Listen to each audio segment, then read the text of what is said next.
Hello friends, welcome back my channel daddy hub. ఈరోజైతే మగ్గం work చేసే ప్రతి ఒక్కరికి యూజ్ అయ్యే ఐటమ్ అనేది నేను తీసుకొచ్చాను. ఇది వచ్చేసరికి ఆరీ వర్క్ స్టాండ్. అంటే అంతకు ముందర మనం చూసేవాళ్ళం ఈ రౌండ్ స్టాండ్సే ఉండేవన్నమాట. అంటే ఇంట్లో చేసేవాళ్ళు ప్రతి ఒక్కరు కూడా ఆల్మోస్ట్ ఆ రౌండ్ స్టాండ్ అనేదే తీసుకుంటారు. నేను కూడా చూపించాను కదా మీకు నా ఓల్డ్ వీడియోస్లో. కానీ ఇప్పుడు ఏంటంటే కొంచెం అప్గ్రేడ్ అవుదాం మనం కూడా, ఎప్పుడు చూసినా అలాగే ఎందుకు ఉండాలి అనేసి నేనైతే ఇది ఆర్డర్ చేసుకున్నా. ఇది నేను స్టార్టింగ్లో ఇన్స్టాగ్రామ్లో చూస్తే 1500 అలా ఉండేది. అండ్ నేను ఒకసారి మీషోలో ట్రై చేద్దాము అని మీషోలో ట్రై చేశా. అండ్ మీషోలో కూడా నేను ఒక 6 మంత్స్ బ్యాక్ అలా చూస్తే 1100, 1200, 1300 ఆ రేంజ్లో కూడా ఉన్నాయి. నేను అంటే ఒక్కొక్క వెండర్ దగ్గర ఒక్కొక్క రకంగా ఉంది. నేనేంటంటే సరే చూద్దాం అనేసి ఇన్ని రోజులు అలా నెగ్లెక్ట్ చేశాను. కానీ ఈసారి అయితే ఇంక తీసేసుకుందాం అనుకుని అలా సెర్చ్ చేస్తూ ఉంటే నాకు జస్ట్ 800 చేంజ్‌కి నాకు ఈ స్టాండ్ అనేది వచ్చిందనమాట. చాలా బాగుంది క్వాలిటీ. నేను 800 కదా, కొంచెం అటు ఇటుగా ఉంటుందేమో అని అనుకున్నాను. కానీ పర్ఫెక్ట్‌గా వచ్చిందనమాట. చాలా బాగా వచ్చింది. ఇప్పుడు నేను ఎలా ఫిట్ చేసుకోవాలనేది చూపిస్తాను. ఇప్పుడు ఇలా సపరేట్‌గా ఇస్తారనమాట. ఇది ఇలా ఈ స్క్రూ అనేది లూజ్ చేసేసుకుని ఇంకా అసలు లోపల అస్సలు కనపడకూడదనమాట. లోపలికి ఉండకూడదు, లోపల వైపు. ఇది ఇలా పెట్టుకుని అది ఫిట్ చేసేసుకోవాలి. అంటే మళ్ళీ టైట్ చేసేయాలనమాట. చాలా ఈజీ అసెంబుల్ చేయడం అనేది. అండ్ ఈజీగా ఉంటుంది. అండ్ ఇందులో హైట్ అడ్జస్ట్మెంట్ కూడా ఉంటుంది. మనకి కొంచెం అంటే ఒక 2-3 ఇంచెస్ ఉంటుంది నాకు తెలిసినంత వరకు హైట్ అనేది మేనేజ్ చేసుకోవడానికి. ఇలా అన్నీ ఓపెన్ చేసుకుని మనకి ఎంత హైట్‌లో కావాలో అంత హైట్‌లో ఫిట్ చేసేసుకోవడమే. చాలా ఈజీగా ఉంటుంది. అండ్ చాలా యూస్‌ఫుల్ కూడా. ఎందుకంటే మనకి రౌండ్ ఫ్రేమ్ పెట్టుకున్నప్పుడు ఏమవుతుంది అంటే క్లాత్ అనేది చాలా వరకు డ్యామేజ్ అవుతుంది. నేను కూడా లాస్ట్ వీడియోస్లో చెప్పాను కదా, నేను ఎంత ట్రై చేసినా కూడా ఎక్కడో ఒక చోట చిన్నగా డ్యామేజ్ అవుతుంది. ఇదైతే అలాంటి ప్రాబ్లం ఏమీ ఉండదన్నమాట. చాలా నీట్‌గా ఉంటుంది. అండ్ ఈజీగా కూడా పెట్టుకోవచ్చు. అండ్ నేను వీడియోస్లో చూసినప్పుడు ఏంటంటే ఇద్దరు అటు సైడ్ ఒకళ్ళు, ఇటు సైడ్ ఒకళ్ళు కూర్చుని క్లాత్ అనేది ఫిట్ చేయడం చూశాను. కానీ నేను అనుకున్నాను ఎవరైనా హెల్ప్ తీసుకోవాలి ఏమో అని. కానీ అస్సలు కాదు. నేను ఒక్కదాన్నే క్లాత్ ఫిట్టింగ్ అనేది కూడా చేసేసాను. చాలా బాగా వచ్చింది.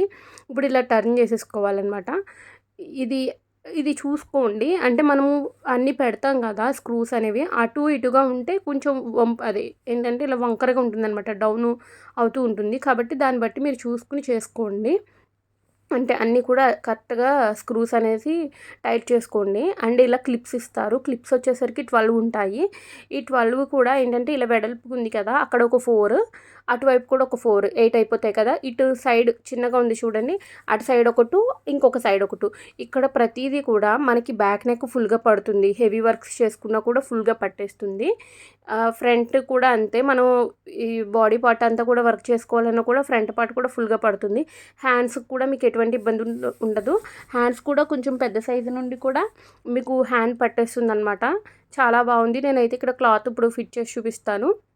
ఒకసారి మీలో ఎవరికైనా ఇంట్రెస్ట్ ఉన్నట్లయితే కన్ఫర్మ్‌గా తీసుకోండి. ఎందుకంటే ఇవి క్లాత్ అనేది మెయిన్ డ్యామేజ్ అవ్వకుండా ఉంటుంది. అండ్ ఫిట్టింగ్ కూడా చాలా బాగుంటుంది. ఎందుకంటే మనకి రౌండ్ ఫ్రేమ్‌లో టైట్ చేయడం గురించి క్లాత్‌ని బాగా పుల్ చేసే కొలది అది ఏమవుతుందంటే అక్కడ డ్యామేజ్ అయిపోతూ ఉంటుంది. ఇందులో ఆ ప్రాబ్లమ్ ఉండదనమాట మనకి. అలాగే ఏంటంటే దీని కోడ్ అనేది నేను డిస్క్రిప్షన్‌లో ఇస్తాను. లింక్ కూడా ఇస్తాను. మీకు దేని ద్వారా చూసుకుంటే అలా చూసి తీసుకోండి. యూజ్‌ఫుల్ అనమాట. ఇదైతే ఫుల్‌గా యూజ్ అవుతుంది. అండ్ తర్వాత మన ఛానల్ ఎవరైనా ఫస్ట్ టైం చూస్తున్నట్లయితే సబ్స్క్రైబ్ చేసుకోండి. మీ ఫ్రెండ్స్ అండ్ ఫ్యామిలీకి కూడా షేర్ చేయండి. అలాగే ఈ వీడియో నచ్చినట్లయితే కన్ఫర్మ్‌గా లైక్ చేయండి. ఎందుకంటే మీరు చేసే లైక్స్ వల్ల ఇంకొంచెం ఎక్కువ మందికి రీచ్ అవుతుందనమాట. ఇలా జస్ట్ మనం ఏంటంటే అడ్జస్ట్ చేసుకుని ఒక 4 క్లిప్స్ అనేవి ఇటు సైడ్ పెట్టేయాలన్నమాట. మీరు ఫుల్ లూజ్‌గా ఉంది కదా అని ఏమి అవ్వకండి.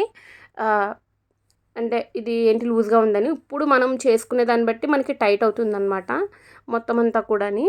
ఇప్పుడు అటు సైడ్ ఒక సైడ్ పెట్టేసాం కదా, ఇప్పుడు ఇటువైపు సైడ్ పెట్టేటప్పుడు ఏంటంటే మొత్తం క్లాత్ అంతా టైట్‌గా పట్టుకుని ఇది మనం పెట్టుకోవాలన్నమాట. క్లిప్స్ అనేవి పెట్టుకోవాలి. దాన్ని బట్టి మనకి ఎంత టైట్ కావాలనేది చూసి మనం చేసేసుకోవచ్చనమాట. అడ్జస్ట్ చేసేసుకోవచ్చు. అండ్ మనం కుడుతూ ఉన్నప్పుడు ఎప్పుడైనా మధ్యలోకి డౌన్ అయినా కూడా ఇలా ఒకసారి క్లిప్ తీసుకుని మనం పెట్టేసుకోవచ్చు. కానీ క్లిప్స్ అయితే మాత్రం చాలా స్ట్రాంగ్ ఉన్నాయి. అంటే చాలా గట్టిగా పట్టుకుని పెట్టాలన్నమాట. గట్టిగా నొక్కాలి అవి ఓపెన్ అవ్వడం కోసం. ఇలాగనమాట. చాలా చాలా టైట్‌గా ఉంది. కానీ ఎవరైనా కూడా సింగిల్‌గానే మనకి ఇంకొకరి హెల్ప్ లేకుండానే మనం ఇదంతా కూడా అడ్జస్ట్ చేసేసుకోవచ్చు. ఇటు సైడ్ అంటే ఫస్ట్ అటు 2 సైడ్స్ పెట్టేసిన తర్వాత ఇటు సైడ్స్ అనమాట. అండ్ మన నెక్స్ట్ వీడియోస్‌లో ఈ డిజైన్ అనేది నేను షేర్ చేస్తాను. ఇదొచ్చేసరికి ఈ బ్యాక్ సైడ్ అంతా కూడా వర్క్ చేసుకుందాం అనుకుంటున్నా. అంటే షోల్డర్స్ మీద వరకే. నెక్ డౌన్‌లో ఏమి ఉండదనమాట. ఇది ట్రయాంగిల్ షేప్ నెక్ ఉంటుంది కదా! పాట్ నెక్ మోడల్‌లో ఆ టైప్‌లో కుడుతున్నాననమాట. ఫుల్ వీడియో అనేది కన్ఫర్మ్‌గా షేర్ చేస్తాను. ఫుల్ వర్క్ కంప్లీట్ అయిపోయాక. నాకేంటంటే ఈ మధ్య కొంచెం వీడియోస్ తీయడం అవ్వట్లేదు. అందు గురించే షేర్ చేయట్లేదు. అండ్ వ్యూస్ కూడా పెద్దగా రావట్లేదు. అందుకే నాకు ఇంట్రెస్ట్ అనేది తగ్గిపోయింది. ఈ వీడియోకి ఏమైనా మంచిగా వ్యూస్ అవి వస్తే మాత్రం కన్ఫామ్‌గా ఈ వీడియో అనేది షేర్ చేస్తాను. అంటే ఎలా డిజైన్ చేశాను ఏంటి అనేది షేర్ చేస్తాను. అండ్ స్టిచ్చింగ్ కూడా నేనే చేసుకుందాం అనుకుంటున్నా ఈ బ్లౌజ్ అయితే. ఈ విధంగా టైట్ చేసుకోవాలన్నమాట ఎక్కడికక్కడ. ఒకవేళ ఇంకా ఎక్స్ట్రా క్లిప్స్ ఏమైనా కావాలంటే కూడా మనకి మీషోలో విడిగా కూడా ఉన్నాయి. పర్చేస్ చేసుకోవచ్చు. Thank you so much.